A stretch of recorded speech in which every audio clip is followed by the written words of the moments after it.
Another hot topic in the upcoming legislative session, how the state manages public land. Florida lawmakers are weighing the merits of new bills that are aimed at updating rules for reviewing and potentially selling state-owned parcels, and that includes some conservation areas. Supporters say that it's about efficiency, but critics warn that it could weaken protections that were strengthened just last year. Take a look. Florida controls more than 12 million acres of public land. Its parks, forests, and preserves woven into nearly every part of the state. But as population growth booms, lawmakers say the system that governs those lands needs another look. House Bill 441 and Senate Bill 546 would revise how the state land is reviewed, appraised, and potentially sold or exchanged. Information would also be posted online before any sale or land swap is considered. Supporters believe the changes make the process more consistent and allow underused parcels to be redirected into higher priority conservation work. On the other side, opponents say the State Park Preservation Act, already in place and approved by lawmakers during the last legislative session, had broad public support and banned large-scale development inside state parks. They worry that changes could erode protections for conservation lands that are not well-defined or publicly visible, making it easier to dispose of land that could hold long-term ecological value. House Bill 441 and Senate Bill 546 still have committee stops ahead of the January session, and lawmakers from both sides say that revisions are expected. And Danny, I'd like to start with you on this. Your family, for generations has owned land. You are now in the real estate business. How do you view this? Well, and I think I bring a different perspective as well. I spent 10 years working with the Southwest Florida Water Management District. And during that time is when Governor Scott became governor. We really started looking at our land. So look at it this way. The district would want to, SwiftMud would want to purchase a piece of land to protect a spring. Maybe they need 10 acres around that spring. Well, the landowner owns 1,000 of those acres. He's not going to sell that 10 acres. He wants to sell it all. So then the district came in and bought 1,000 acres when they only needed 10. So we did that for years until we had about 350,000 acres under public control in the Southwest Florida Water Management District, of which we might have only needed 250. So the district put together a plan to say, okay, let's sell this land. Out of that 10 acres that we needed, and we bought 1,000, maybe we can sell 500.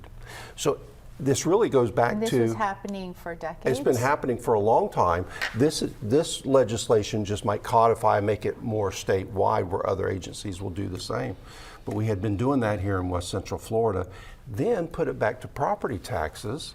You're putting land back on the tax rolls. When the state owns it, it's not paying property taxes.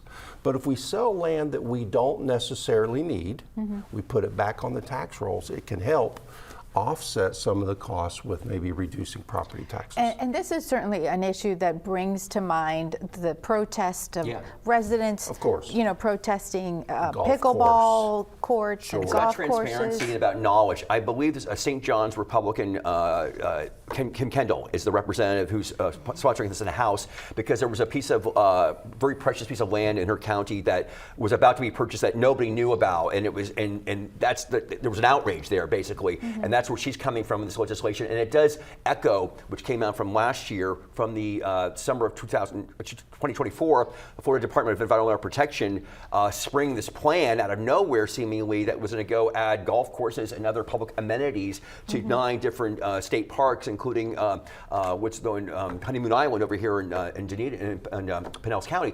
And so it's kind of, in your setup, you talked about maybe there's some conflict there between these two bills, and we'll have to see that. I don't know how it's going to play out, but it comes from the same spirit, I believe, which is essentially we need to know, not that you stop in terms of this particular bill, stop these from happening, but you've got to put it much more clear out there and give the public much more knowledge about something like this happening. And that's the hard part, because even in our research preparing for this episode, it's hard to find information that's out there, detailed, legitimate information.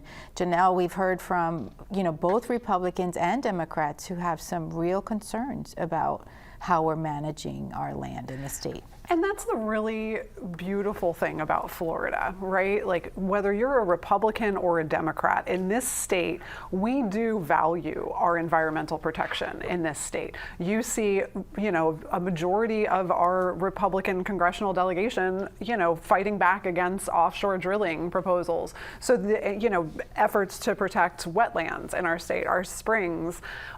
So I think one of the things that's important to look at with this legislation is that Anna Eskamani is a co-sponsor. She is perhaps one of the most in the Central Florida progressive lawmakers that we have in the state right now. And she's joining with Republicans in supporting this legislation. What that tells me is that what we are looking at right now is not what the final product will be. So there is plenty of time. Legislative session hasn't even started yet. It's not January. In order for them to work out the kinks. And for those of you out there who are concerned about this, now's the time to let your lawmakers know so that they can push through changes in the amendment process throughout the committee stops that this bill is going to go through.